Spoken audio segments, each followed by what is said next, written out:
തെരഞ്ഞെടുപ്പിന് വളരെ കുറച്ച് സമയം മാത്രം ബാക്കി നിൽക്കെ മണ്ഡലങ്ങളുടെ ജനങ്ങളുടെ മനസ്സിൽ എന്താണ്? കേരളത്തിന്റെ 140 മണ്ഡലങ്ങളുടെയും മനസ്സറിഞ്ഞ് Mathrubhumi core mood off the state survey.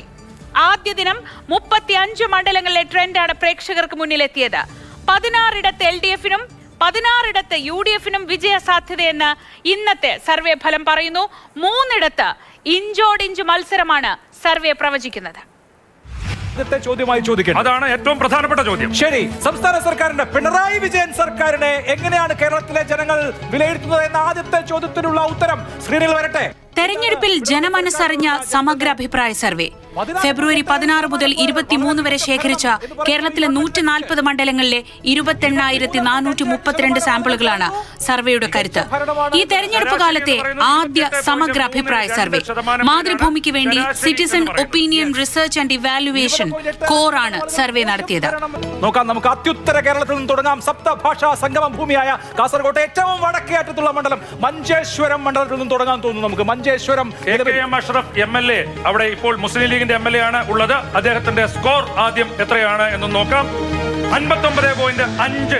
തിരുവമ്പാടിയിലും ഇരവിപുരത്തും ചിറ്റൂരും ഒറ്റപ്പാലത്തും കുന്നംകുളത്തും കാഞ്ഞിരപ്പള്ളിയിലും ചെങ്ങന്നൂരിലും ജനമനസ് LDF-നൊപ്പമെന്ന് survey വിലയിരുത്തുന്നു. സജി ചെറിയാൻ ഒരു MLA എന്ന രീതിയിൽ, ജനപ്രതിനിധി എന്ന രീതിയിൽ 70.50. ചെങ്ങന്നൂർ മണ്ഡലത്തിൽ സജി ചെറിയാൻ 70.50 എന്ന് പറഞ്ഞാൽ വളരെ മികച്ച മാർക്കാണ്. നിലമ്പൂരും തൊടുപുഴയിലും തിരൂരങ്ങാടിയിലും ചാലക്കുടിയിലും പെരുമ്പാവൂരും UDF-ന് വിജയ സാധ്യത. മണ്ഡലങ്ങളിൽ ഒന്ന് അനൂപ് ജേക്കബ് മത്സരിക്കുന്ന മണ്ഡലം. TM ജേക്കബിന്റെ മകൻ അനൂപ് ജേക്കബിന് പിറവം എത്ര മാർക്ക് കൊടുക്കുന്നുവെന്ന് ആദ്യം നോക്കി വരാം. 70.25. നല്ല മാർക്ക്, നല്ല മാർക്കാണ്. തളിപ്പറമ്പിലും വൈക്കത്തും പത്തനാപുരത്തും എലത്തൂരും വൈപ്പിനിലും LDF-ന് വിജയ സാധ്യത പ്രവചിക്കുന്നുണ്ട് സർവേ. സംസ്ഥാന സർക്കാരിന്റെ പ്രവർത്തനം വളരെ മികച്ചതെന്ന് 16% പേരും മികച്ചതെന്ന് 23% ജനങ്ങളും പറയുന്നു. 28% പേർ ശരാശരി എന്ന് വിലയിരുത്തുമ്പോൾ 20% പേർ മോശമെന്നും 9% പേർ വളരെ മോശമെന്നും അഭിപ്രായം രേഖപ്പെടുത്തി.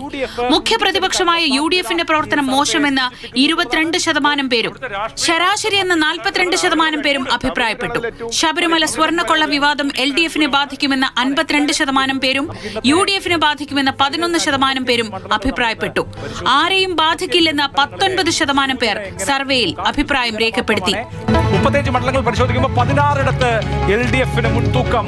35-ൽ 16 LDF-ന് മുൻതൂക്കം, 16 UDF-ഉം 16 എന്ന നിലയിൽ രണ്ട് കൂട്ടരും സമനില പാലിക്കുകയാണ്. NDA-ക്ക് ഇതുവരെ ഒരു മണ്ഡലത്തിലും മുൻതൂക്കമുള്ളതായി ഈ സർവേയിൽ കാണുന്നില്ല.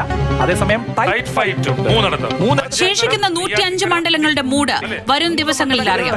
രാത്രി 7 മുതൽ മാതൃഭൂമി ന്യൂസിൽ. News desk, Mathrubhumi news.